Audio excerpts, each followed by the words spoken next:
Yo, I'm Matt for yo, and this is Chisel This.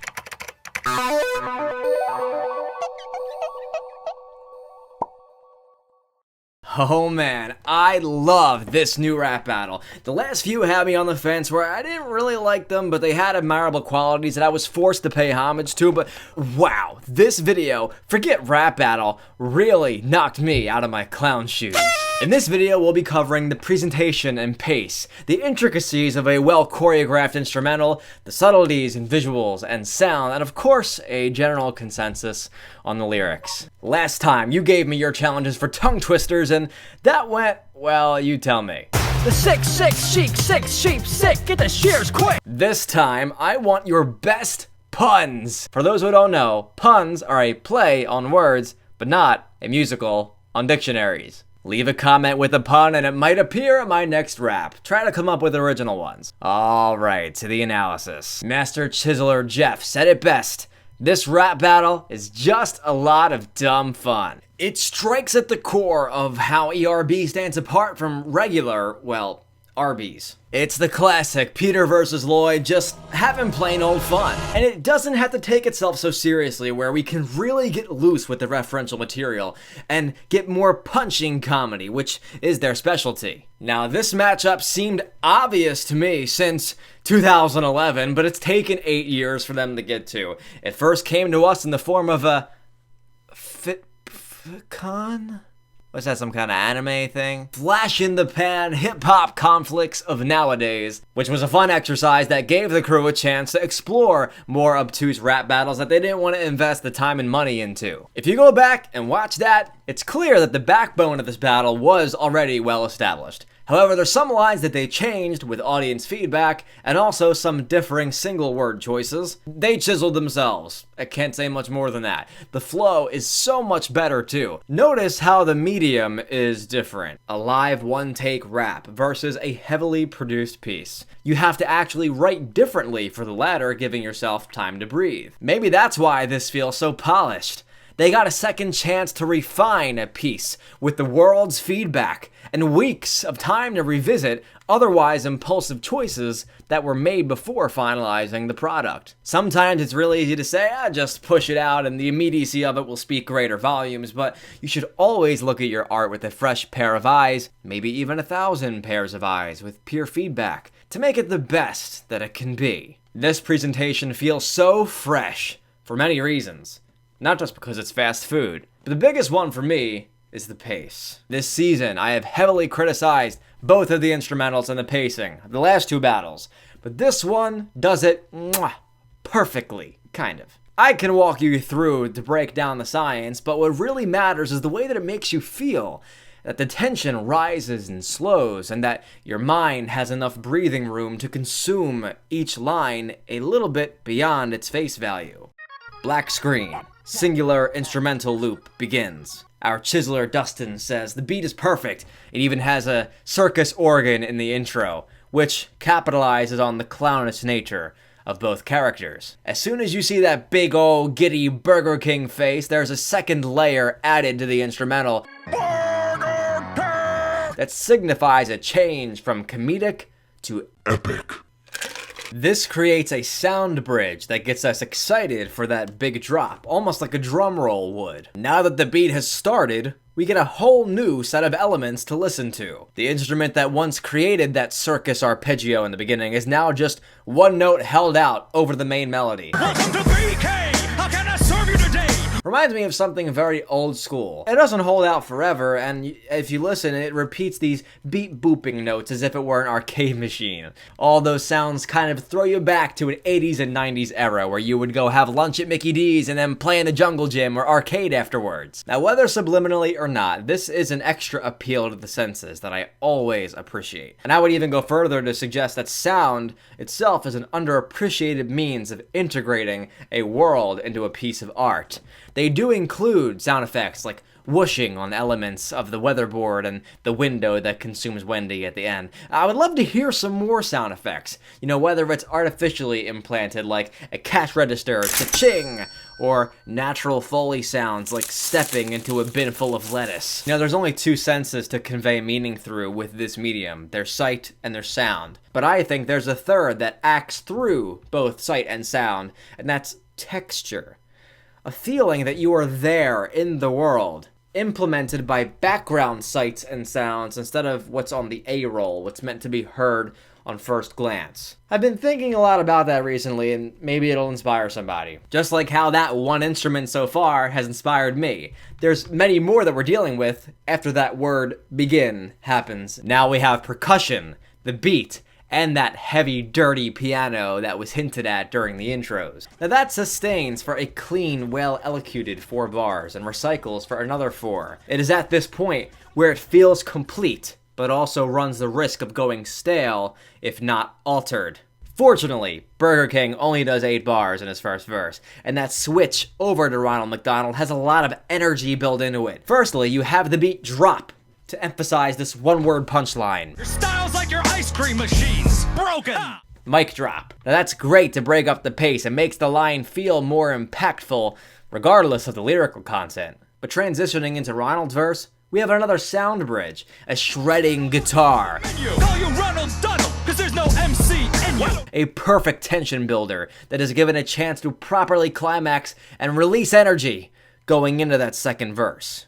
Why don't you call me Ronald Jeremy, cause I'm getting nasty. Notice how it's not an abrupt cut either. It has a gradual rise and then a gradual fall, with the peak falling on just the right transitional beat. I know a lot of jargon, just bear with me. That's the formula right there. It just rinses and repeats until the battle's over. There's a few switch-ups here and there, like the decision to pull a Princess Rap Battle style intermission once both rappers finish their first verses.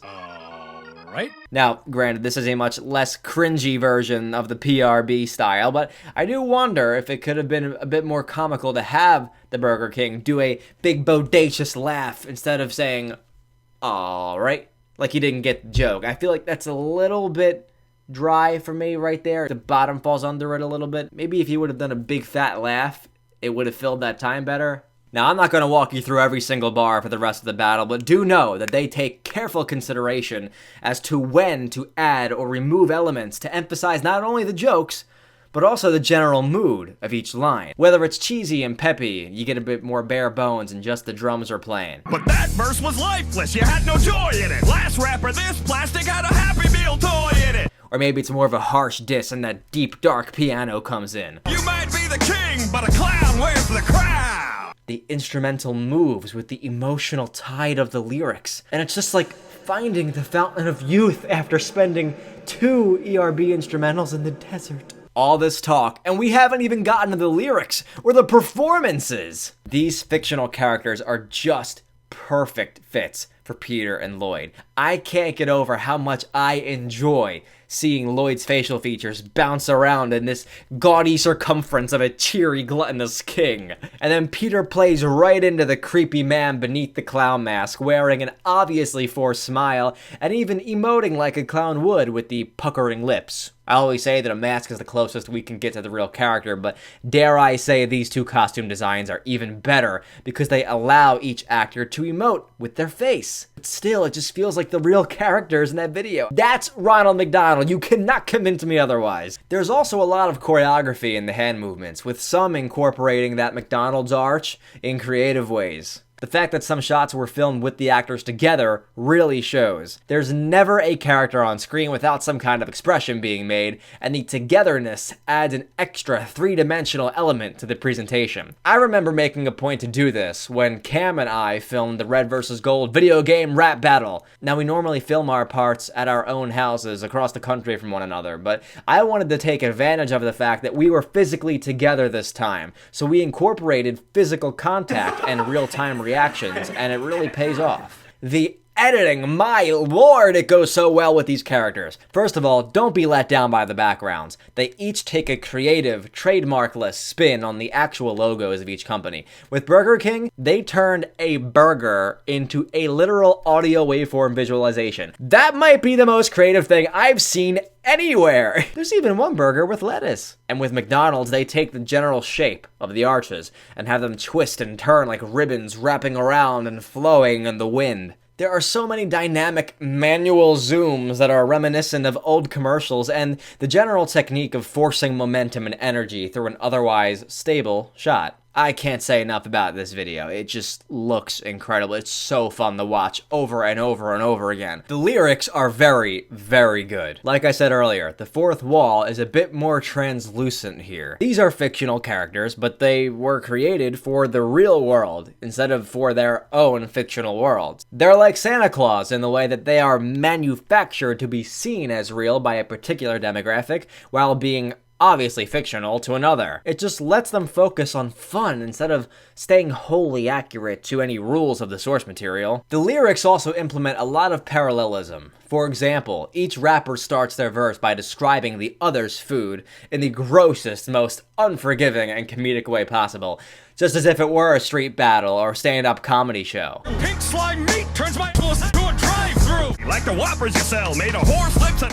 meat. A lot of the lyrics have great visual gags incorporated that are not only funny, but really illustrate real criticisms about each fast food chain. Of course, it's a classic ERB with an MC joke, and this is one of the better ones, if I may add. Call you Ronald McDonald, cause there's no MC in you. Now there's this section where Ronald runs through a list of pairs, where one is seen as innately superior to the other, and this is certainly a stereotype in our society: Coke, Pepsi, Mac, Android. Call me a rebel that I have an Android and sometimes prefer Pepsi. Now that leads into a joke where they can mention the actual actors, Nice Peter and Epic Lloyd, and it breaks the fourth wall. I'm Mac, you're Android, let's be real, I'm Nice Peter, and you're Epic Lloyd. I think you can make the argument that it is unnecessary, but I think that this fourth wall break works much better here than, let's say, a battle between the very real and historically important Teddy Roosevelt and Winston Churchill. Now, there's this one line that may not be immediately apparent as to what the reference is if you don't know about it. You're a bin full of lettuce, facing defeat. Yes, facing the feet. I'll fight with my fingers, I can't stand defeat. As in the foot lettuce controversy. If you haven't heard of it, look it up. It's quite the trip. But alas, they do the great pace thing again by cutting out the instrumental to emphasize the fact that this is wordplay. And even if you don't know what we're referencing, you know that it's a joke because of the frame that they place around it. You're a bin full of lettuce, facing defeat. I did think there was an opportunity for more visuals when they make these jokes, not only with Ronald maybe peeking out of a storm drain, but also having him step in a bin of lettuce to really make it visual for the people who have never heard of foot lettuce. But math for ya, lettuce is green and it wouldn't work with the green screen. Well, if you stand still, you can mask out the box and remove the green screen effect. Some of the chiselers have said that a couple of the lyrics feel underwhelming or a little bit basic. You can't do fast food half as good as I do. But I think that the order of these lyrics and the decisions made on when to create a basic line purposefully really contribute to that excellent pace that I mentioned earlier. You know, I gotta be honest, this is something that I learned the hard way. Watch my old videos, I used to think it was more important to cram as much material as possible and that anyone could rewatch it to digest it all. Yeah, you have all the time in the world to rewatch it. Now I'm the biggest advocate for pacing properly in a video, as the goal of a video is to entertain and to be understood. Of course, there's replay value, and this one certainly does have replay value, but if you don't get the gist of it, if you're not entertained the first time you watch it, then why would you watch it again? I'm gonna try to find a way to convey this, to try to illustrate my change in heart. And this should be a nice treat for you as well, because I don't think I've ever told this story. Nice Peter actually talked me out of this himself. It was when we were writing the Ash Ketchum versus Charles Darwin rap battle. We were going back and forth on the lyrics, and I was adamantly opposed to the few lines that seemed a bit generic to me. Candy wraps, Reese's Pieces. No, I felt every line had to be riddled with a Pokemon reference. But the exact quote that he wrote to me was, "My criticism here for you would be, the audience needs to breathe every few lines. Get something easy to hear, understand, and digest. It's the gravy on the mashed potatoes of substance." And that stood out to me because I never looked at content from the perspective of consumption. I've only ever seen it from the perspective of the quantity of relevancy. That checking a box was more important than actually comprehending what was in that box. Even for more generic lines or simple things that are shouted out, like, "Have it your way!" People might say, "Oh, they wasted that, there could have been a joke there." Maybe they did it on purpose to animate and bring to life the Burger King character in a way that is familiar to you immediately, so that you buy onto the concept right at the get-go. Yeah, I mean, that's what this is all about, isn't it? It's feeling good, feeling rhythmic, feeling like you're in the moment. Therefore, when there is a punchline, it is best followed up by a connector, a bridge to another punchline, a means to an end, or even something that is easily forgettable, as to not occupy the short-term memory, because we want that mental energy to be used comprehending or digesting the actual lines of substance. Another thing that he wrote to me was, it's about them being in the same room, rapping against each other. They need to stay present and real and in each other's face. It keeps it emotionally engaging instead of just mentally. Even back then, at this time, in this moment, I wasn't really resonating with it. I was headstrong about the way that I felt. In terms of brain activity, if we're constantly trying to work out each instance of convoluted wordplay, and was that supposed to be funny? There was a couple words there that overflow with each other. I didn't quite understand that it went by too fast. We actually spend more time dazed and confused and less time actually enjoying the content. They use these less impactful lines as a chance to make each nugget of entertainment ripe and ready to be eaten, instead of force-feeding you. A complete thought needs a moment to pause before the next, or we won't realize that it was a complete thought at all. Listen to this. The lyrics are really great, and I love the one where they mentioned the plastic Happy Meal toy. Wendy came in the square patties line I thought was fine. The color red likes to cling on to the color green, which is why there seems to be an outline on their hair, and I learned that the hard way. I just said like 3 different things, and I bet that was confusing to listen to because it was a run-on sentence.